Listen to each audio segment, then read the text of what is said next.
What is up, earthnoids and spacenoids? I am just a simple new type, and in this episode, we are returning to Neo Zeon and Mobile Suit Gundam Double Zeta. Last time, Bright fired a warning shot on Axis. The crew also resupplied at Granada, where Torres met an old friend, Cecilia, who happened to be a spy for Gotten. Cecilia somewhat saved the day by blowing up Gotten and his men. In this episode, we will see Haman begin her invasion plans of Earth. So let's get into this.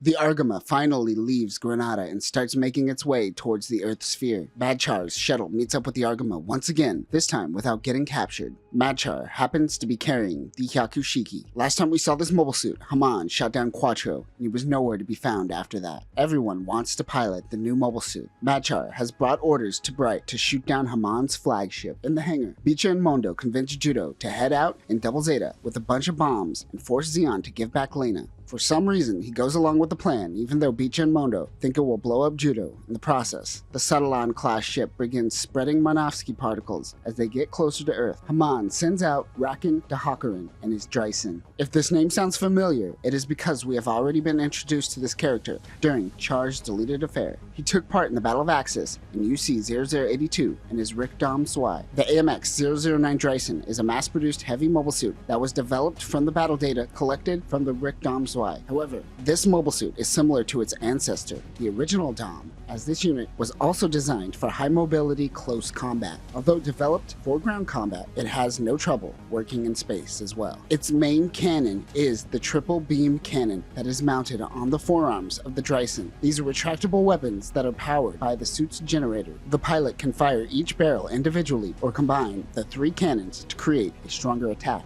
The mobile suit also uses beam tri-blades, which looks like giant shurikens that could be thrown. Other weapons include a beam lancer, beam tomahawk, a beam rifle, a beam saber, and a giant bazooka that will be used later by the sleeves. One thing to note is that the power lines from the triple beam cannon to the generator is exposed on the outside of the Dreissen. If these power lines are damaged, the cannons cease to function. In the future, the sleeves will solve this problem and hide the exposed wires. Back at the Satellon, Haman uses the holographic projection device to bolster the morale of her people. We see the Mendra class listening to her message. Haman proclaims that Neo Zeon will rule over the Earth sphere. This is the first time we have seen Zeon refer to themselves as Neo Zeon, ushering in a new era for the people who still seek independence. Madchar makes his leave as the Argama gets close to the Earth sphere. Shinta and Kum have been trying to warn someone that Judo is in trouble and is going to blow up, but no one is listening to them. Finally, Rue starts to take the kids seriously. However, Judo launches from the ship, not realizing that Ino is still attached. As the two begin arguing, enemies start firing. Rue and L launch in the Mark II and Zeta. Judo breaks through one of the Endra's defensive lines. A Galzom gets caught in the bombs. Judo shoots at the mobile suit, causing the bombs to explode. The Galzom goes crashing into the Indra, taking the ship out. Haman is able to sense Judo. She notices that Double Zeta is searching for something. Judo is also able to sense Haman. She uses the hologram once again to tell Judo that Lena is on Haman's flagship. He has no choice but to land. Haman goes to meet with Judo. She takes him away alone. She jumps straight to the point. She tells him that there is clearly an attraction between the two. He wants to know where Lena is, but Haman says he knew she wasn't on board. He just wanted to see Haman. Click.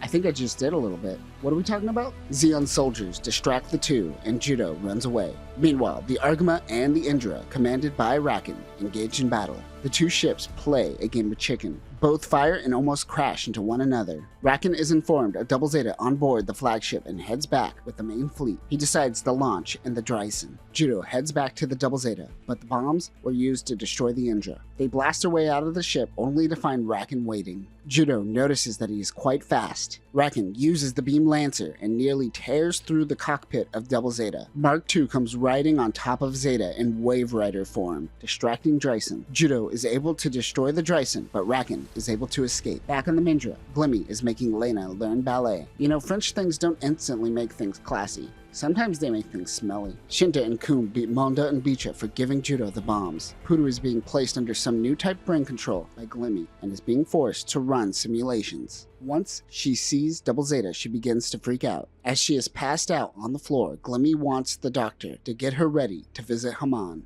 In the hangar, Bicha and Mondo don't understand why they would save the Earth as spacenoids. Bright tells them that he too is a spacenoid and gives them a lesson on controlism. Remember, controlism is the idea created by Zeon Daikun that all humans should move away from Earth and allow the planet to grow on its own. Bright wonders if Judo resents him for getting Lena captured, but Rue and Elle tell him not to worry too much. Glimmy heads to Haman's ship. He introduces Haman to Puru. Back on the Argama, Bright is informed that Dakar has already been taken over by Haman. Dakar is where EFF's parliament meets for assembly. We saw Quattro infiltrate a session once during the Grips conflict. Glimmy's Indra is getting closer to the Argama. Puru wants to go out in her Kubli. She now sees Judo as the enemy. It seems her brainwashing is working. Glimmy launches in the Baowu with his team of Scizzas. Judo notices the mobile suits, but Puru comes in and attacks him with her bits. She isn't messing around. Elle launches in the Mark II, riding the flying armor. Remember, the Mark II doesn't use a balut system and rather uses a subflight system to enter into Earth's atmosphere. We saw Camille catch some sweet waves with the flying armor during the Grips conflict. After an entire episode of Judo, Bright, and Elle yelling at Bicha for being spineless and wanting to leave the Argama after they land on Earth, Bicha decides to launch in the Hyakushiki. Puru and Glimmy double-team Double Zeta. He realizes that Glimmy is manipulating Puru. Judo runs away and heads directly towards Haman's flagship. The Kyubi unleashes her bits on him once again. This allows the Sadalan to launch its balut system and prep for re-entry. The Scizzas are doing damage to the Argama. Bicha and Elle defend the ship while Zeta Gundam does some ranged attacks. Judo grabs a hold of the Kubli and opens his cockpit. He tries again to convince Puru to stop fighting, but she points a gun at him. She is slowly breaking free of the programming, but Glimmy comes in and distracts the two. She shoots Judo in the shoulder, and the two get back into their mobile suits. Judo goes in and attacks Glimmy. The Baowu fires and accidentally shoots Puru. This pushes Puru into Earth's gravitational pull. Judo goes in and tries to save her. He transforms into his mobile armor form and has the Kubli ride him. Her shoulders are too big, however. She removes them to help stabilize the two during re-entry. Judo heads to Earth for the first time. On Earth, Neo-Zeon forces have taken over Dakar with ease. They plan on rounding up any remaining Titans members. While this is happening, the Argama makes its way into the atmosphere. They land somewhere around Africa.